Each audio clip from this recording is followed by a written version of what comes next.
Coming up on our newscast tonight. For an unprecedented fifth consecutive day, emergency fine dust reduction measures are enforced in various parts of the nation by the government. And for the first time ever, the measures are also implemented on Jeju-do Island. The National Intelligence Agency chief briefed the Parliament's Intel Committee on why the Hanoi summit fell through. During the session, he explained the NIS has been aware of North Korea's nuclear facilities and is closely monitoring them along with the U.S. South Korea's per capita gross national income surpasses the $30,000 mark for the first time, making the country the seventh nation in the world to reach such milestone, seen as a measure of recognition as a developed nation. News Center begins now.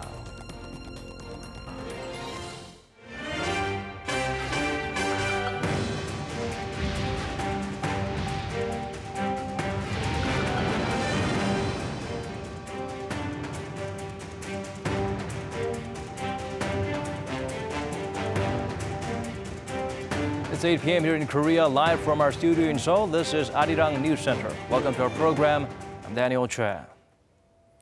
For 5 straight days now, most parts of South Korea, including the capital, have been blanketed by toxic fine dust, triggering the government to implement emergency measures to reduce the alarming levels of air pollutants. President Moon Jae-in today urged all government bodies to help tackle the issue.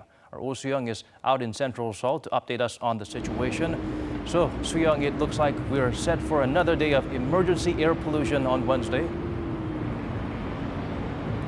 That's right, Daniel. It's already been 5 consecutive days that we've had this emergency fine dust reduction measure in place, and that's the record length of time that such measures have been in effect for any part of the country.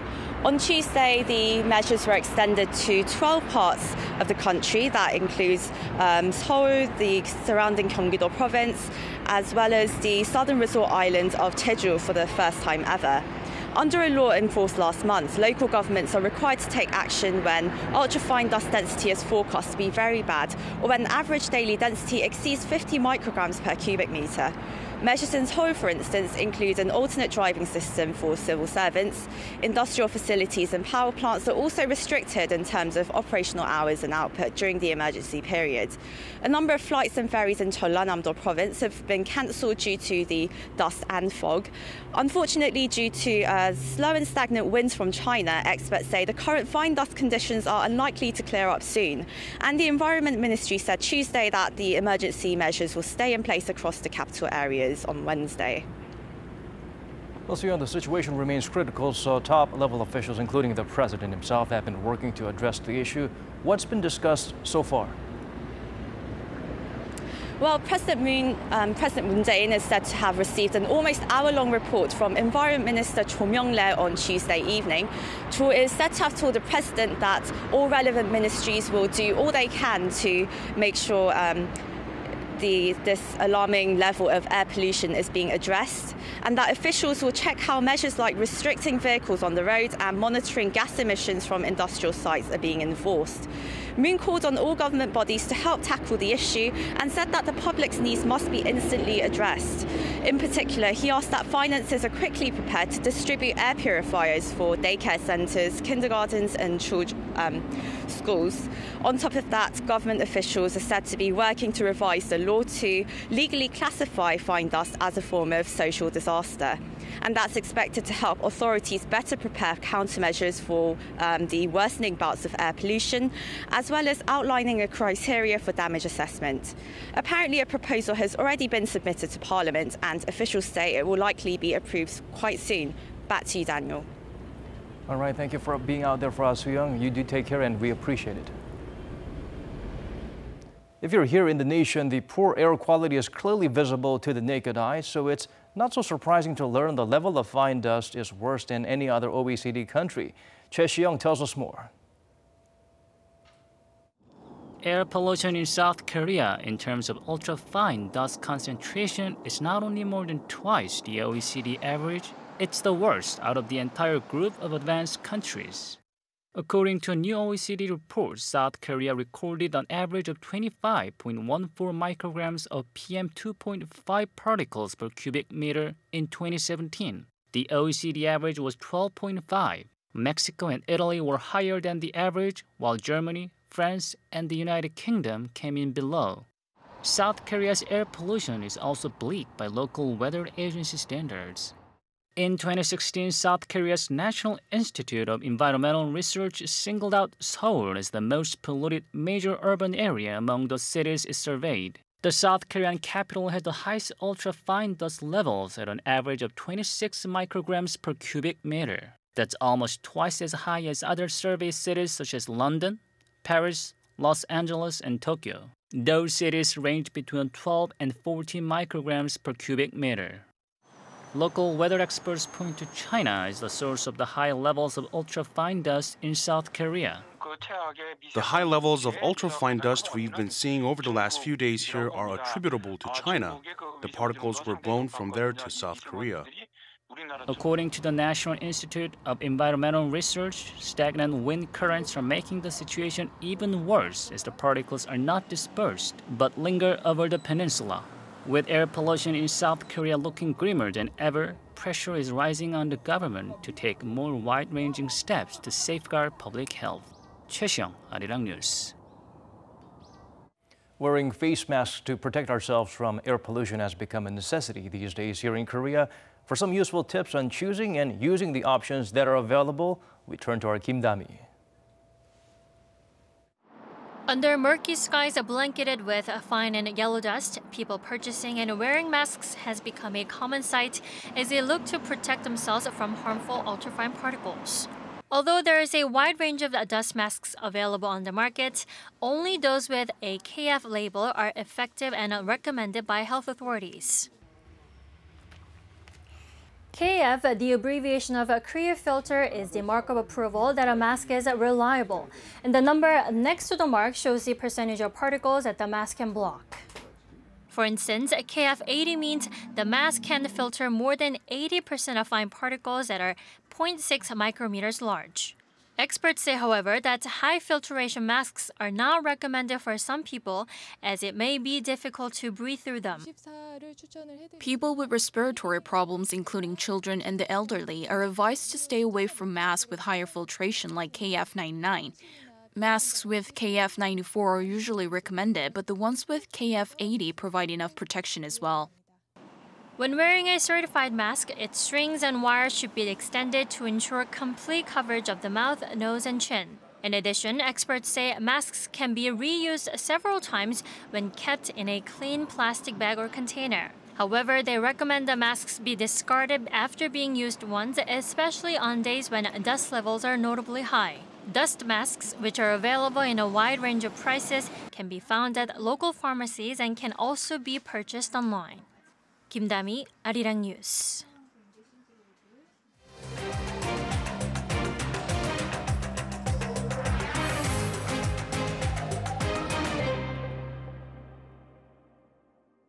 The nation's intel chief briefed lawmakers about the Hanoi summit. He said Seoul and Washington share the same information in regards to North Korea's nuclear facilities, and they are thoroughly monitoring them. Kim Min-ji has the latest from Parliament. South Korea is keeping track of all North Korean nuclear missile-related facilities, including its uranium enrichment sites. This is according to Seo Hoon, the chief of the National Intelligence Service, speaking at a parliamentary briefing on Tuesday. There have been questions surrounding what the U.S. had demanded from North Korea at the Hanoi summit, on top of the shutdown of the Yongbyon nuclear complex. The NIS chief said both Seoul and Washington have the same information on the North's nuclear facilities, but cannot reveal what facilities are located where. Seoul went on to say that North Korea has suspended operations of a 5-megawatt nuclear reactor at Yongbyon, one of the key facilities at the complex, and that no significant movement has been detected in the tunnels at the Punggye-ri test site since Pyongyang blew them up last year. Asked why the talks fell through, the spy chief said that a deal can only be made when every single agenda item on the table is agreed upon, saying the breakdown is just a process in negotiations. He added that the U.S. wanted a comprehensive plan in regards to the denuclearization process on the Korean Peninsula, while North Korea had eyed a phase-by-phase procedure. He said internally North Korea was disappointed that the summit did not bear fruit. When asked whether Chairman Kim Jong-un would be visiting Seoul in the near future, he said that North Korea needs time for internal analysis on the no-deal summit, and now is not the appropriate time for such discussions. Kim Min-ji, Arirang News. Seoul's Unification Minister laid out his views on the recent Pyongyang-Washington summit. He echoed President Moon's remarks that though the meeting ended without a deal, it still represented progress from both sides and underscored South Korea's continuing role as a mediator. Oh Jung-hee has the full story.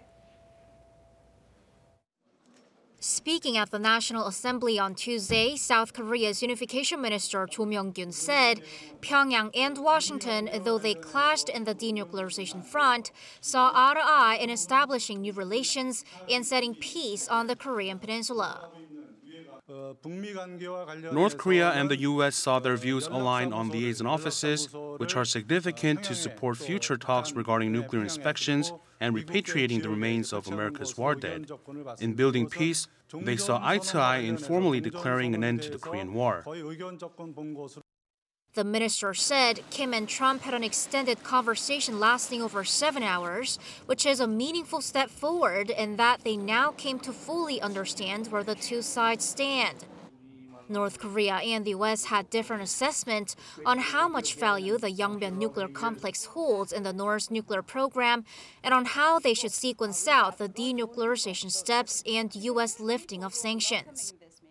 To get the talks going between the two sides, Seoul says it looks to assume the role of a mediator once again, while further boosting ties with the North. At the National Security Council meeting the day before, Cho said South Korea will find ways to resume inter-Korean economic projects, namely the Kaesong Industrial Complex and South Korean tours through North's Kumgangsan Mountain, while abiding by international sanctions. It is technically difficult to resume these projects under the current sanctions framework, and discussions on that haven't started with the U.S. yet, but Seoul says it's always better to be ready than not. Within the framework of international sanctions, I believe that South Korean business owners can go to the factory park and check on their assets. Regarding the Kumgangsan tours, the tour program itself is not against sanctions, but we need to do some work beforehand to restore the facilities. South Korea says it'll coordinate with the international community to obtain necessary sanctions waivers for projects in railways, roads, forestation, and reunions of war-torn families, and carry on with exchanges in culture and sports. Oh Jung-hee, Arirang News. The second Kim-Trump summit ended without a joint statement, but both sides still appear willing to talk. To keep the momentum for dialogue going, South Korea is once again stepping up and taking on the mediator role. Lee Ji-won gets us up to speed with the developments. South Korea's Special Representative for Korean Peninsula Peace and Security Affairs Lee Do-hoon left for Washington early Tuesday to meet his U.S. counterpart Stephen Biegun and discuss the next steps for negotiations with North Korea. Seoul's foreign ministry says the two nuclear envoys will share their assessments of the outcome of the Hanoi summit and discuss ways to quickly resume negotiations. This is seen as part of South Korea's efforts to mediate the negotiations between North Korea and the U.S. after their leaders failed to come to an agreement in their second summit last week. And Seoul has said it will work to provide various ways for Pyongyang and Washington to resume their talks. At the National Security Council meeting presided by President Moon Jae-in on Monday, Foreign Affairs Minister Kang Kyung-hwa said the ministry will work on a 1.5-track channel of experts and officials following the experience of being involved in three-way talks in Sweden a few weeks ago. She added the contention between the two sides has now become clear, Yongbyon plus additional measures against sanctions alleviation. And since the Joint Liaison Office and declaration to end the Korean War have practically been agreed by the two sides, Kang says Pyongyang and Washington's future talks will only need to focus on the aforementioned issue.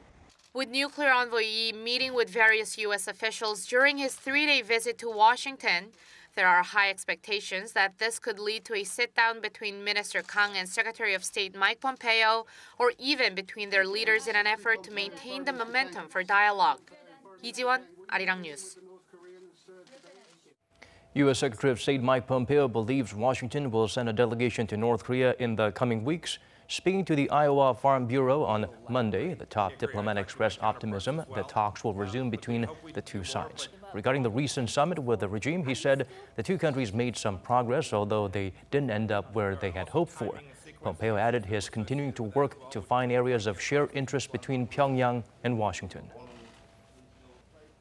The South Korean government approved the one-year deal to share defense costs with the U.S. During today's cabinet meeting, Prime Minister Lee Nak-yeon and related ministers voted on the bill to split the expense of stationing 28,500 U.S. soldiers in South Korea.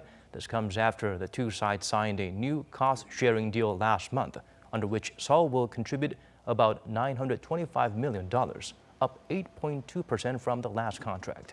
Once the agreement passes Parliament and is approved by President Moon Jae-in, the deal will take effect.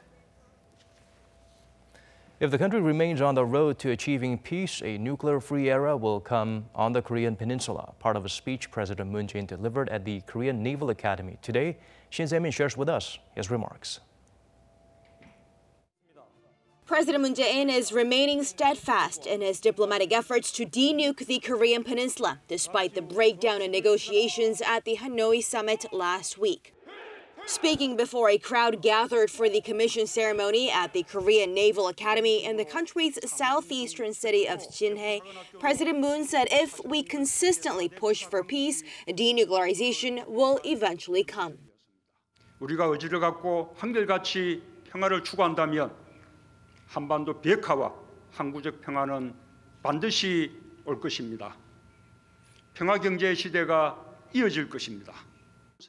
President Moon said the country's Navy is also part of the peace-building process, saying that a strong national defense posture is necessary to establish peace. He added that his country's push for peace in the region depends on the will and the strength of the military, calling for strong defense capabilities. 우리는 국군의 강한 힘을 바탕으로 한반도의 운명을 우리 스스로 결정하는 길에 나섰습니다. Calling upon the country's military prowess, the president added that his military must be the one that deters conflict, but will win without fail if it must fight. Moving forward, he said the country's Navy will be able to pioneer the North Pole route and ensure peace in the southern seas, which will serve as vital trade routes for South Korea. Shin Se-min, Arirang News. The National Assembly will convene a new parliamentary session this week. The agreement was reached between rival parties today and puts an end to a two-month standstill. During the 30-day session, which begins Thursday, the chiefs of three main parties will be delivering policy speeches. The parliament will also be questioning government ministries on a range of topics, including foreign affairs and security, economic issues, education, and culture. During the session, the Assembly's standing committees will also hold meetings to deal with relevant issues and deliberate on pending bills. The nation's central bank released its data on South Korea's GDP growth and per capita gross national income for 2018. A significant milestone was reached in terms of per capita GNI. Kim Hye-sung breaks down the digits for us. South Korea's per capita gross national income surpassed the $30,000 mark for the first time in 2018. The Bank of Korea says per capita GNI was $31,349 last year, up 5.4% on year. Korea has become the seventh country in the world with a population of over 50 million to have passed the 30,000 mark. Passing the $30,000 mark is seen as a measure of recognition as a developed nation.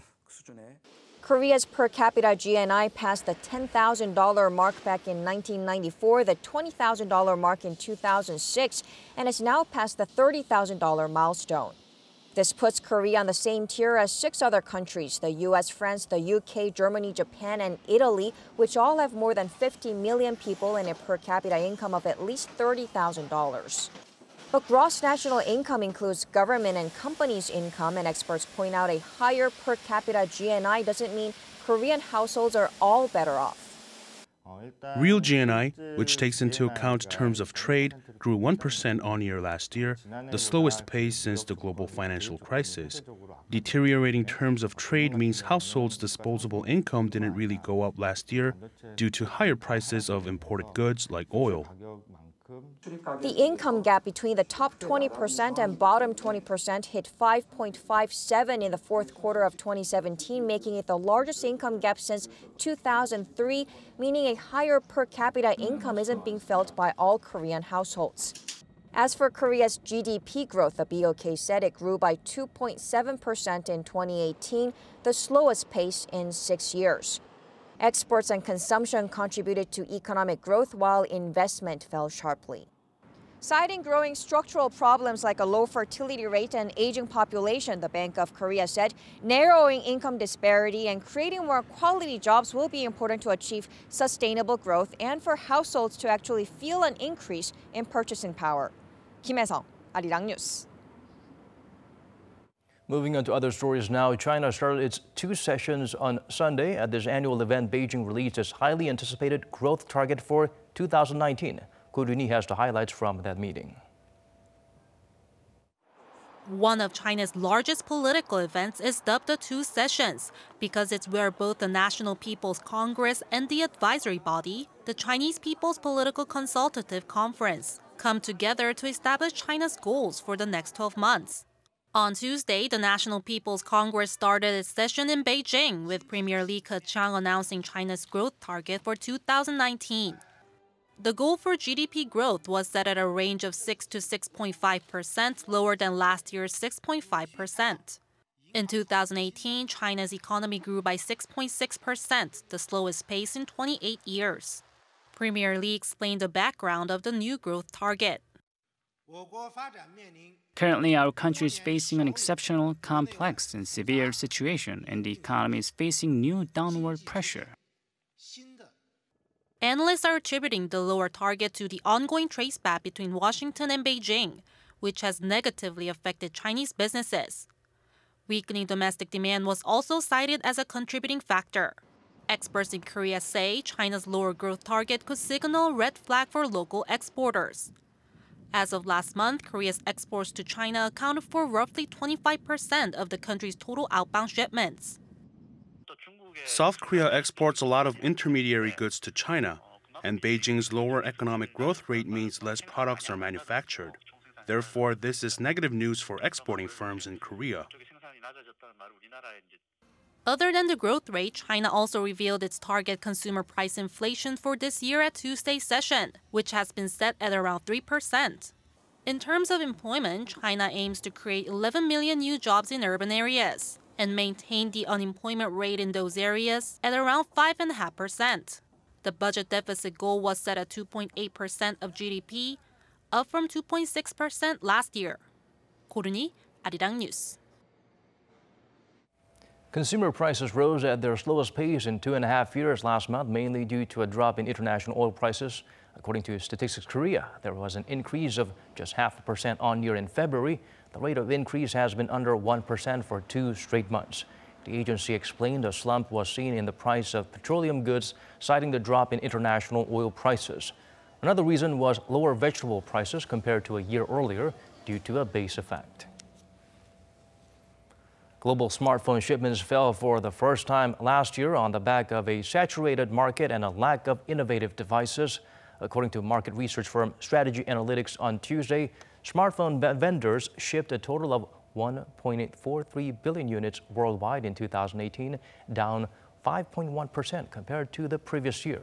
Global shipments decreased 2.6% on-year in the first half of last year and fell significantly to 7.3% in the second half, posing challenges to smartphone vendors in search of new growth engines. North America posted the biggest decline of 13.2%, followed by Western Europe with a 6.3% drop over the period.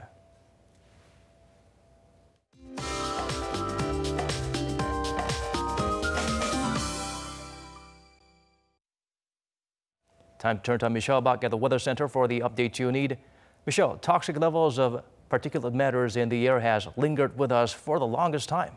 Yes, Daniel, and in fact, find us emergency measures will stay in effect tomorrow as smog drifts into the Korean Peninsula again. Now, even now, the dust levels are 3 to 8 times higher than our normal levels. And Wednesday will be cloudy for most of the country and rainy in some places as well. And those in Busan and Jeju will need umbrellas from the morning until the afternoon, whereas Seoul and Gangwon province have small chances of isolated showers into the afternoon. And temperature-wise, Northeast Asia will have similar warm readings. Now, Seoul will be kicking off Wednesday at 5 degrees Celsius, Gwangju 7, and Busan reading at 11 degrees. The country will warm up quickly further into the day, with Seoul topping out to 12 degrees Celsius, while the daily temperature gap will widen to at least 10 degrees between the mornings and evening hours over in the southern regions. I'll leave you with the weather conditions around the world.